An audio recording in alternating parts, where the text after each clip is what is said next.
show. I am Valerie Denise Jones, 929-477-1167, 929-477-1167. Thank you so much to our international listeners. I see you guys hanging out in the chat room. I appreciate you guys so much, and also the conversation we had on social media was very, very stimulating.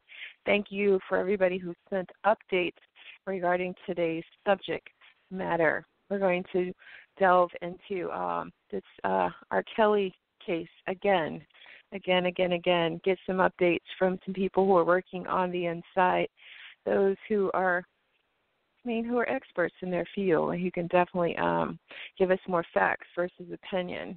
Later on in the show, we will have retired Officer Stan Mason and Judge Brown joining us, and hopefully a few others will join us as well. Thank you so much for the people who are already in the room. Wow, it's piling up. So let's get to it because we don't know how long we're going to have Attorney Gerald Griggs. So right now what I want to do, I'm not even going to cut to commercial. I'm going to go on and open up his mic. Welcome, Attorney Griggs. How are you? How are you doing? I'm doing pretty good considering I'm operating on no sleep for about 26 hours. I'm doing all right. Yeah, but you're out there on the front line doing a wonderful job. I want to definitely give you an applause. Yes, thank you. Real quick, just for the people who don't know, we do have a lot of new listeners and young listeners as well. Can you give us a little of your backstory? Tell us who you are and why you're qualified to have today's conversation. Okay, I'm an attorney, been practicing law for 14 years. I've handled some of the most high-profile cases in the state of Georgia, and I currently am one of the lead counsel for the family of Jocelyn Savage, who is currently residing with Robert Sylvester Kelly, also known as the artist R. Kelly. We've been on this campaign for the last 2 years to get Jocelyn Savage back. I also represent a couple other of the accusers who were featured in Surviving R. Kelly. And we are trying to make sure that Mr. Robert Sylvester Kelly is brought to justice and Jocelyn Savage is brought home. So, as you may know, he was arrested this week for failing to pay his child support. He's also facing 10 counts of aggravated child sexual abuse for 4 different accusers, 2 of which have DNA evidence. So we're just trying to make sure we hold the sexual predator accountable. So we just got back from New York City and filming with Gayle King, who will be having a special at 8 o'clock on CBS where we talk about the R. Kelly case. As you guys saw the explosive interview with Robert Sylvester Kelly earlier this week where he became an internet sensation like none other. I think he replaced the crying Jordan meme with the crying pedophile meme. So that's kind of who I am, what I'm doing. Open to your opinions, but I will give you the straight facts, no chaser. And this is about holding a pedophile accountable for the damage he's done to African-American women for the last 25 years. I've spoken to a majority of the individuals who have accused him. There are 48 accusers. 8 were featured in the Surviving R. Kelly special, 4 of which are now named victims in the 10-count indictment. And there are 2 independent investigations occurring right now in Fulton County and one out of the state of New York that I can't really get into. But that's kind of where we are to catch you guys up. All right. Real quick, I just want to take you on a journey. I want you to just respond to some very, very short clips. All of them are under a minute. Well, one is about a minute long. And I just want you to respond, again, because I'm just trying to get a little bit of a backstory. Here's the first clip. All of this nonsense, and I ain't been spend no time with him. This is real. This is not a lie. What kind of woman would tear down a dad who's trying to have a relationship with their kids? You know how many kids need a relationship with their father? What is your relationship with your children? Oh, my God. 0. What kind of grown man would pee on other people's kids? Listen, man. All right, so thank you to the Breakfast Club. You heard Charlamagne in the back. Of course, he mentioned the fact that R. Kelly urinated on a young person I don't think they were able to identify her. But for 5 seconds there, I had some empathy for him. What are your thoughts, Attorney Griggs? My thoughts is he hadn't talked to his daughter in 13 years. Save it. You haven't paid child support in 10 years. Save it. Drea told us exactly who you were during the relationship. Save it. I'm not buying these crocodile tears. You are crying because you've been caught. And so to go on national television and pretend like there's some sort of conspiracy to bring you down. No. What's happening is you're facing your moment of accountability. I told Mr. Kelly's managers 2 years ago, all we wanted was contact with Jocelyn Savage. It took us getting to the point we are right now for him to put Jocelyn Savage on the phone. So I really don't feel sorry for him. And I appreciate my friend Charlamagne for keeping it real. We knew that he peed on RL, who's named in the indictment, the young lady who was 14 years old that was not able to be identified. We can identify her now in 2 of the new child molestation tapes that are out there. So save it. Okay. All right. So I've got another audio clip. Would love your response. Talk about Adrielle Clary, who lives with R. Kelly still. You know, Adrielle Clary and Jocelyn Savage were there doing interviews as well with R. Kelly, watching from the background, from behind the door. They said he tried to stop the interview a couple of times, but he didn't end up really stopping it. But I guess things got very touchy. Well, it turns out that according to Adrielle Clary, her parents were trying to blackmail R. Kelly. Here's what she's saying. When I was 17, my parents were actually making me, trying to get me to take photos with him, take sexual videos with him, and they said because if they ever have to blackmail him, what they're trying to do now, they can use it against him, which is exactly what they're doing. Both of our parents are basically out here to trying to get money and scam. That's crazy. Now, all right. So what is your response? She said, Jocelyn said her parents were trying to scam him. And I said on Wednesday at a national press conference where all media was present, if that's the case, prove it, Jocelyn. Show the receipts. Show the request for money. I've been in this case for 2 years. We haven't asked for a dime. We haven't taken a dime. We haven't received a dime. This is laughable. The fact that R. Kelly was in the room, he was coughing and making noises after he told Gayle King they was going to leave the room and they'd have an independent interview with these young ladies, and ask Jocelyn what happened right after we had our national press conference when she finally talked to her young sister Jory and she couldn't stick to the script.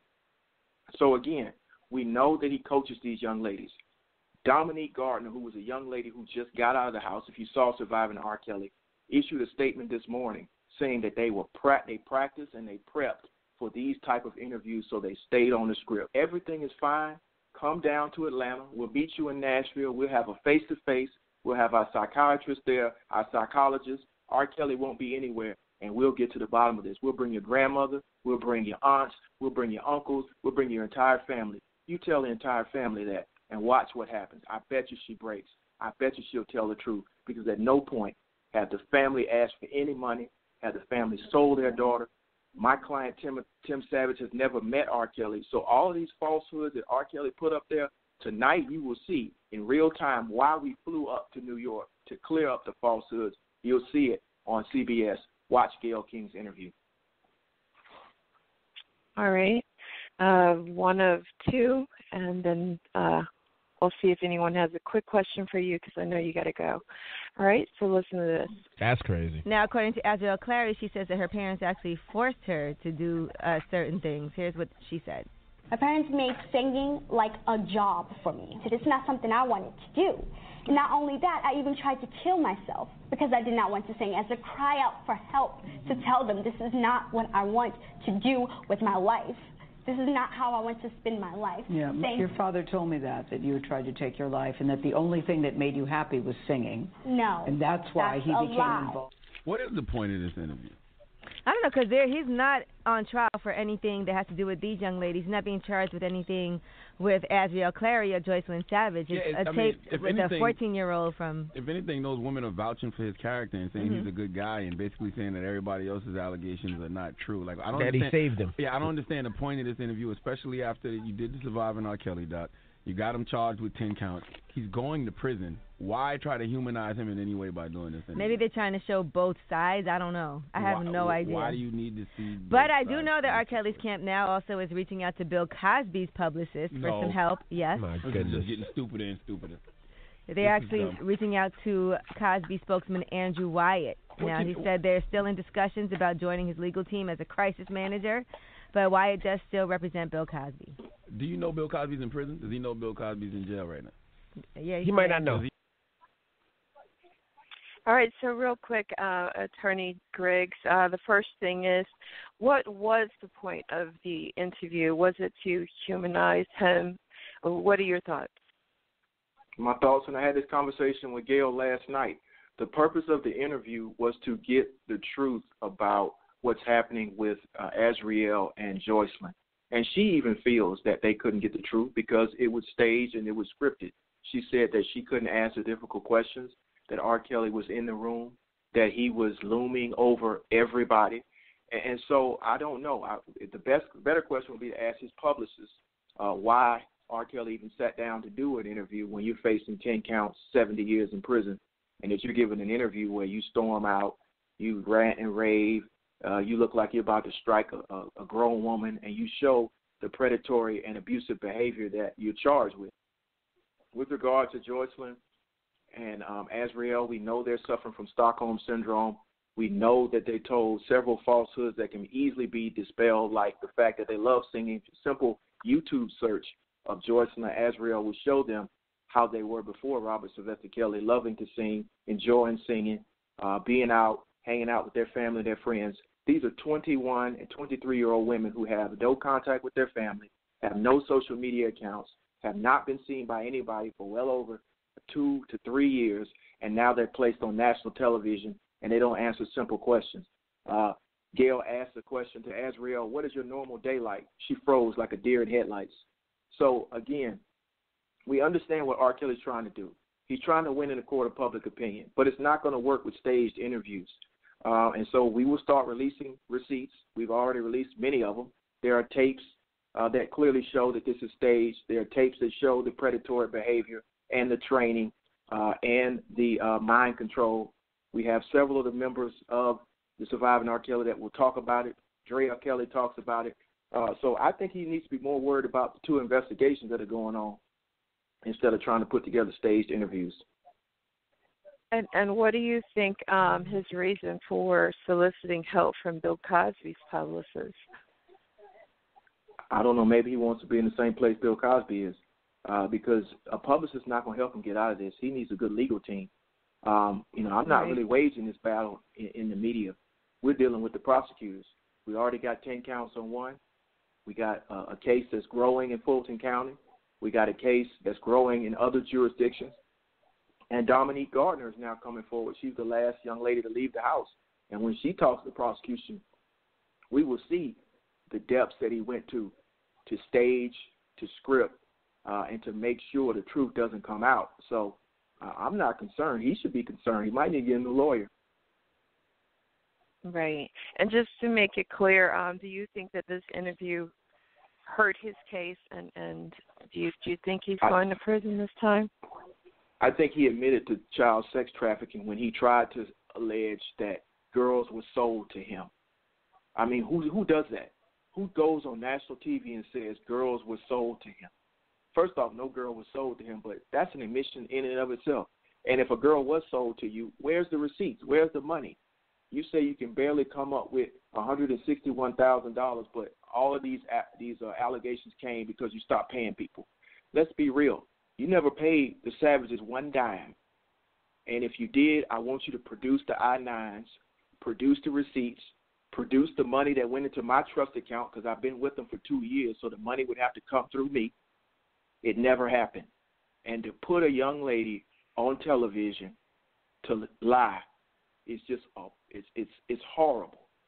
We could see through that facade, and we're going to break it down for national television tonight, and then we're going to deal with it one lie at a time starting on Monday because his new publicist has to Monday at 12 to put Jocelyn Savage in front of her family in person in a neutral city, whether that's Nashville, Memphis, or Atlanta. We're not going to Chicago because there's too many threats in Chicago. We've been threatened twice by members of Mr. Kelly's camp.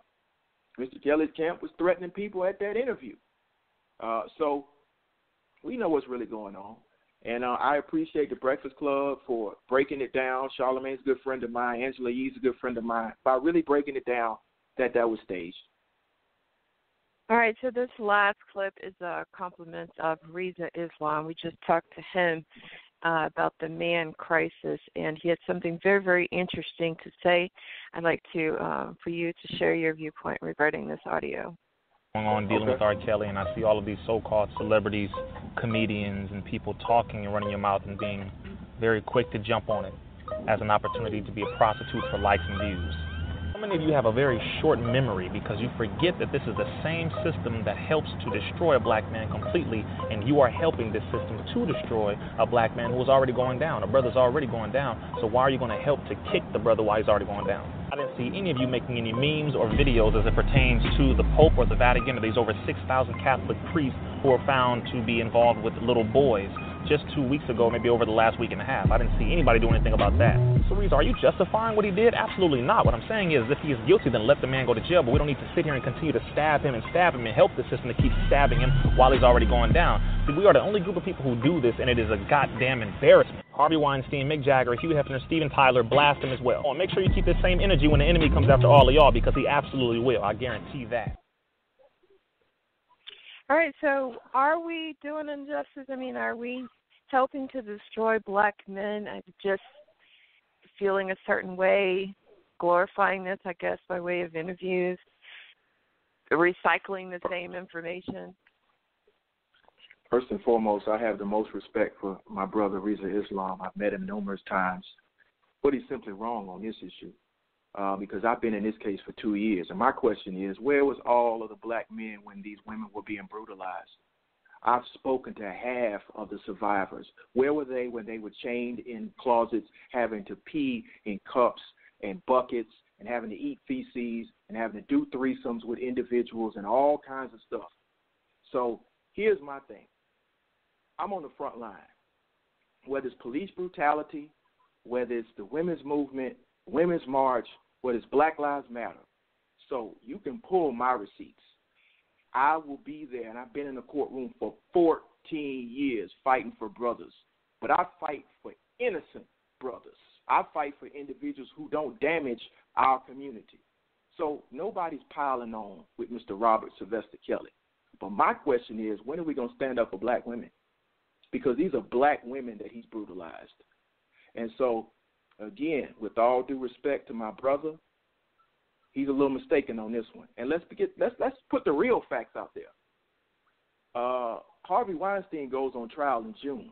He will be convicted. Kevin Spacey goes on trial next month. He's going to be convicted. Jeffrey Epstein goes on trial later this spring. He's going to be convicted. They just sent a cardinal to prison for life in the Vatican. So let's not have these false equivalencies. So it's okay for a certain group of people to brutalize kids, and we just ignore that because they're a certain skin complexion? No, we're not doing that. We're not doing that. So if we're talking about being for black people, that means being for all black people. I don't ever want to see a brother of mine go to prison. But when he breaks the law and he gets convicted, it's time for him to go to prison. I've been doing it for 14 years. So my question to these brothers that are saying all these things, where are you when I'm in courtroom with a brother sitting next to me facing 4 life sentences? I don't see y'all marching and doing anything at that point. So don't come in this case when I put blood, sweat, tears, death threats, and families on the line because you don't want to not hear R. Kelly's music anymore. R. Kelly told you who he was.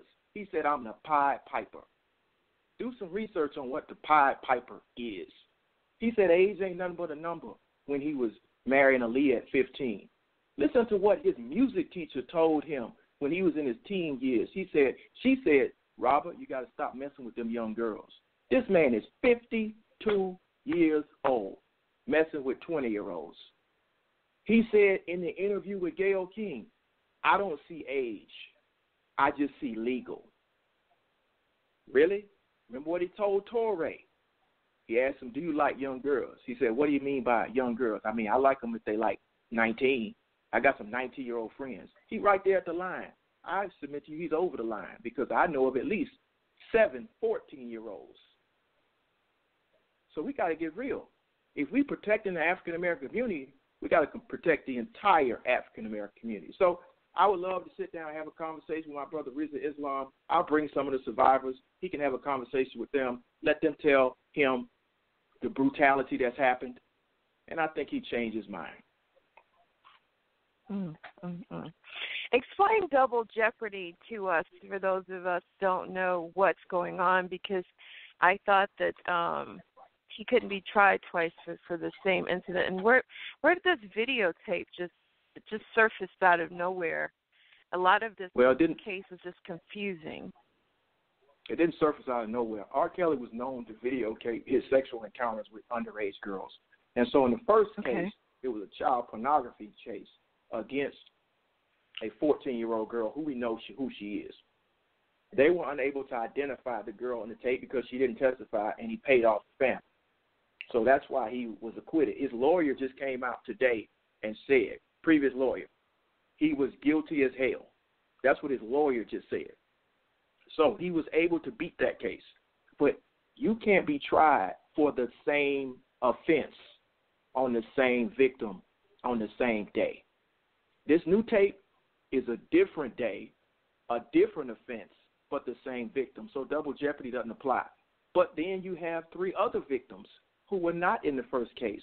Completely different victims, completely different days, completely different tapes, completely different acts, and 2 pieces of DNA evidence where he spit on one and ejaculated on another, and it got caught on his shirt. And he spit on one and ejaculated on another one, and it was caught on some pants or another piece of fabric. Both of the DNA profiles match Robert Sylvester Kelly. So for him to get up there and say, I've already beaten this charge. No, you didn't beat this charge. It's a different tape, different day, different act. So you got to beat this case in a court of law. And I promise you, it's hard to beat DNA. Yeah, and the very last thing I want to say, is there anything you'd like to share, that any information that isn't already being recycled, because so many people have already analyzed this thing, broke it down, anything that you'd like us to know, anything that we should be doing to assist your efforts at this time, if you could share that. And then I just want you to have a very, very brief conversation before we let you go with Officer Stan, because I just want to make sure I touched on everything, because I just want to make sure I get out facts and less opinion.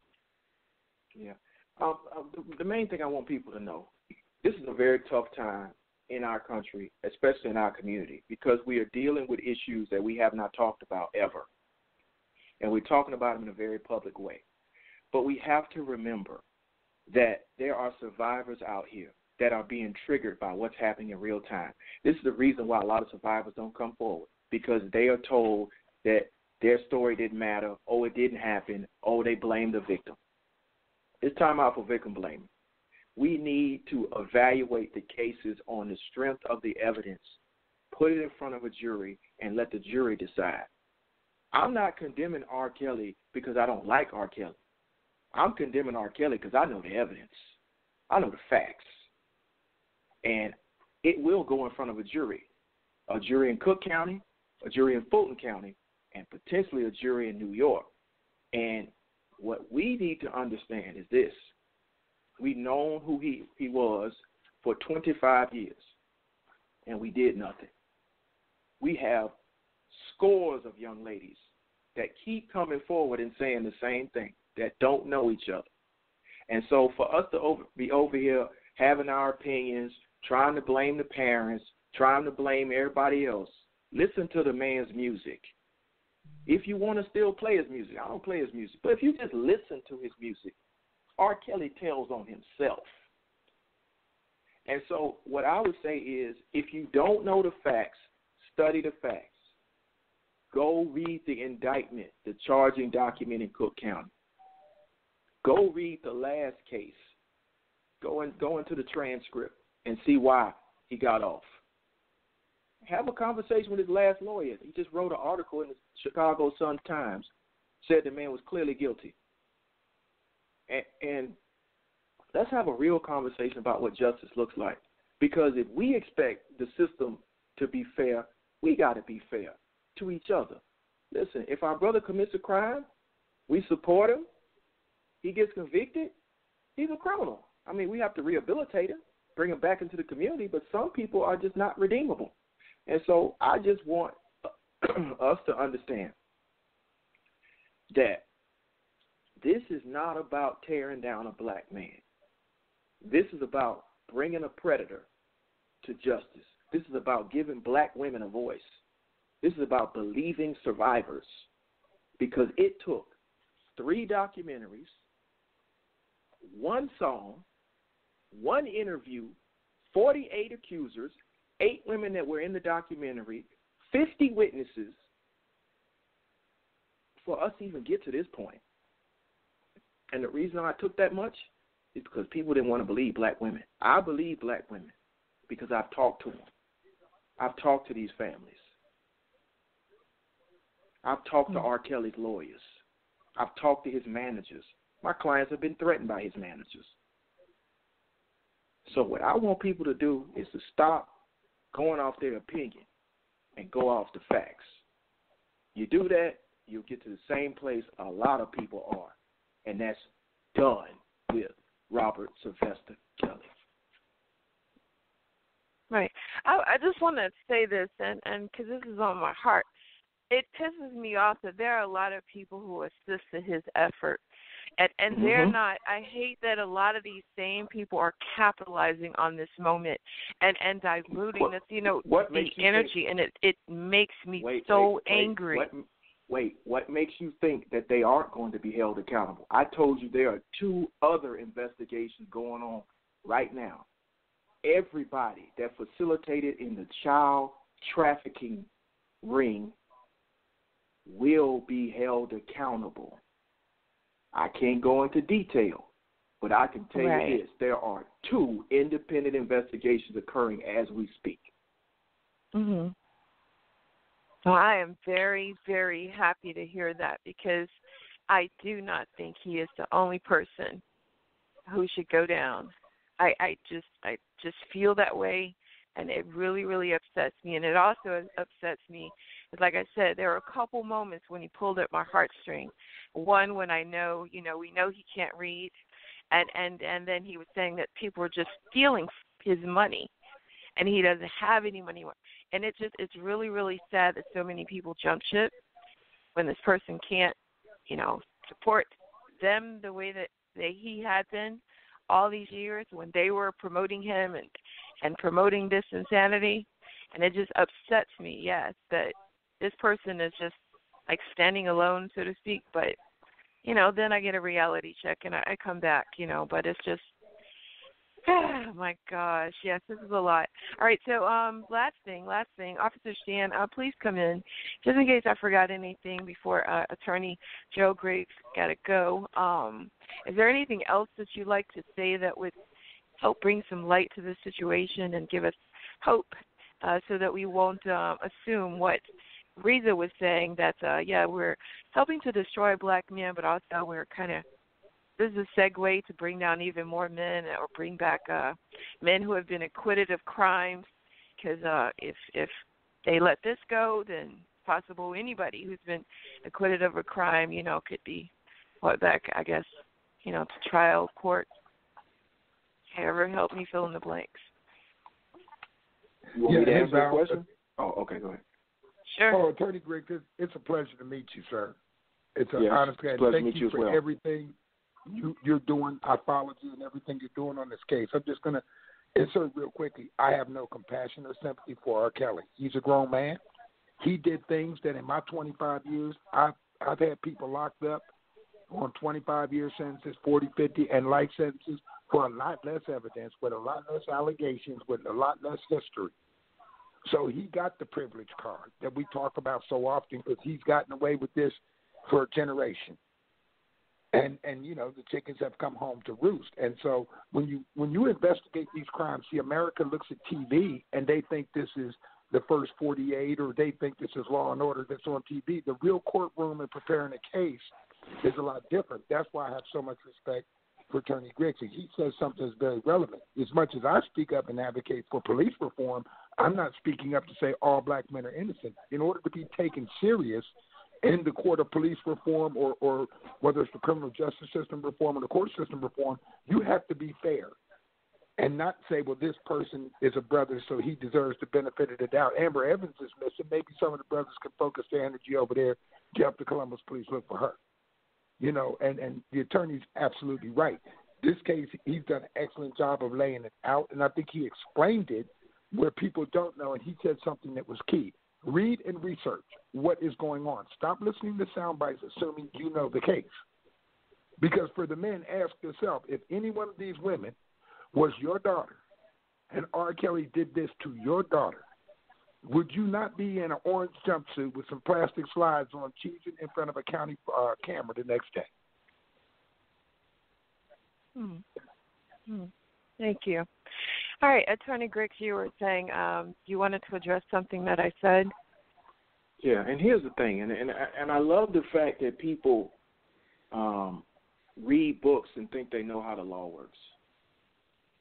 I mean, we can't jump all the way to, if R. Kelly's convicted, then all types of innocent men who've been acquitted can be retried. We got to understand something. R. Kelly's victims span 25 years, and they're new victims. Mm-hmm. So we're not just prosecuting him for what he did in 1998 or 2000. He did something right during the trial.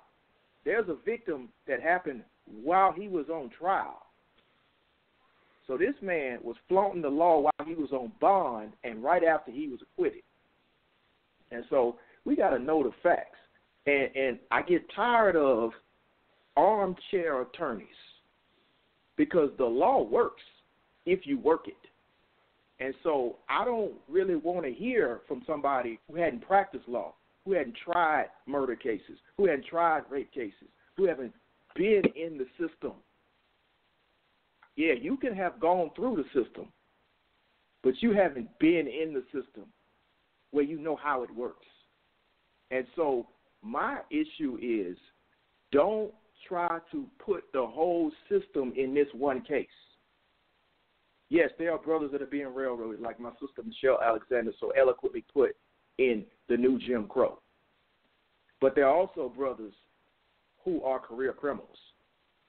So like former officer just said, we got to have some balance in this conversation because we have to take care of our own community. And that means that some people have to be held accountable because I have a daughter.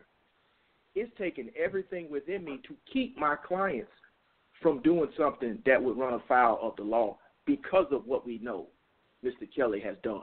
I would ask all the men who are trying to say this is about bringing down black men to take a step back for a moment and think about if your child was lured away at a concert venue by a 52-year-old man locked in a room with 20 other women, forced to do all kinds of things with other women, forced to eat and do whatever he says, forced to go on national TV and say what he says while he's coughing and making sure you stay on script. Mm-hmm. This is what this is a conversation we got to have. Because, yes, before I knew all this, I used to love to listen to I Believe I Can Fly and Step in the Name of Love. But once I really started listening and learning and started re-looking at Age Ain't Nothing But a Number, Step in the Name of Love, Bump and Grind, I Don't See Nothing Wrong, go back and look at the words. And then listen to I Admit. I mean, who puts a 19-minute album out there that makes fun of this? And then go listen to his brother. Go listen to Carrie talk about his brother. Then go listen to Drea talk about her husband. Then go listen to his child, his own daughter.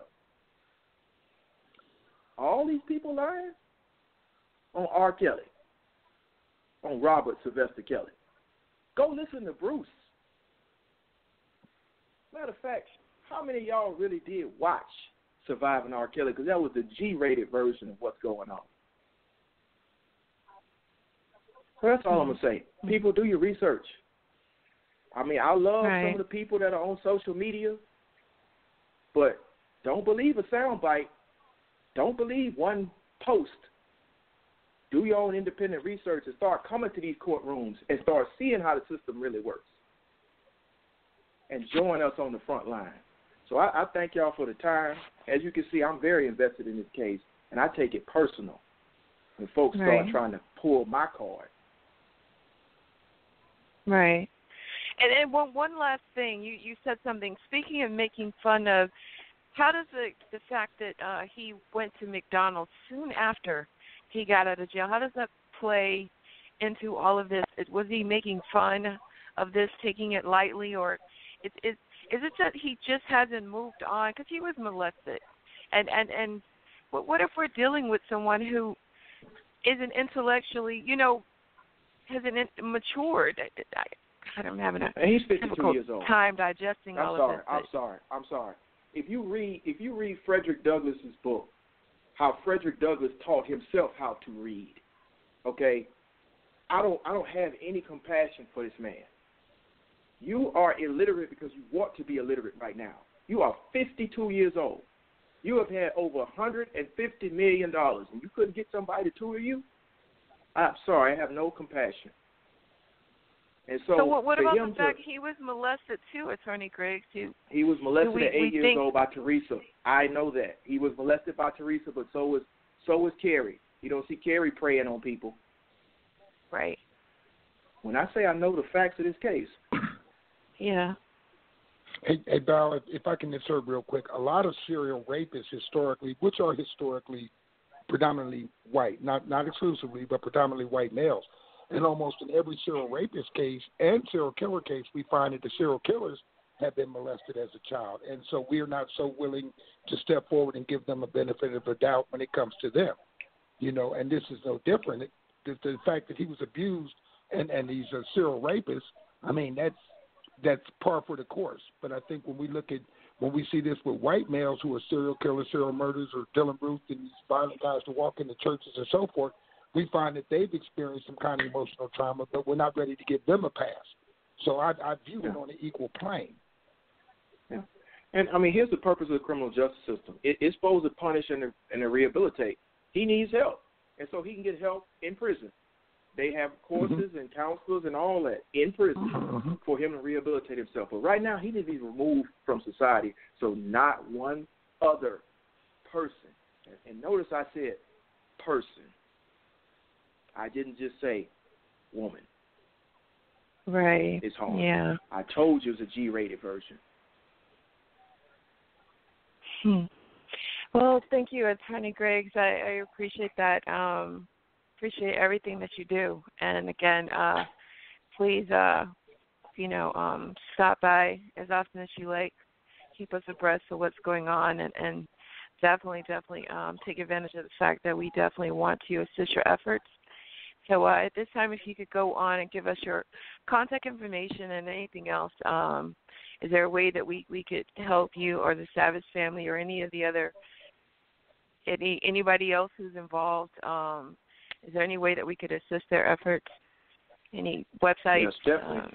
GoFundMe? You can follow me on all social media at Attorney Griggs, ATTORNEYGRIGGS, or at my website, www.GeraldAGriggs.com. And if you really want to help and support the survivors, go watch Surviving R. Kelly, 6-part documentary on Lifetime, or watch Gayle King's special tonight, the R. Kelly interview, where she's going to interview now some of the survivors, and they're going to be able to tell their story and their experiences with Robert Sylvester Kelly. And keep an open mind. I'm not telling you to join my position on Mr. Kelly. I'm just telling you to research and to think for yourselves and study for yourselves, and let's help fix this problem, whether it's police brutality, whether it's crime in the African-American community, whether it's sexual predation in our community. We have to fix our community, and it takes us. And we got to join together We don't need to be separated. We may disagree, and we can disagree amicably, but we don't have to attack each other on social media. And so I'm just asking you guys to pray for these victims, pray for Mr. Kelly, and let's hope he gets the help he needs in prison. Mm. All right. Thank you so much. I hope you get some sleep, and I definitely appreciate you more than words can express. And, yeah, I'll be bugging you sometime in the very near future. So, again, we love you to life and appreciate you so much. And be safe out there. And I'm definitely going to, do my part. All right. Thank you. Thank you. Have a wonderful night. The platform. All right, you too. All right. Good night.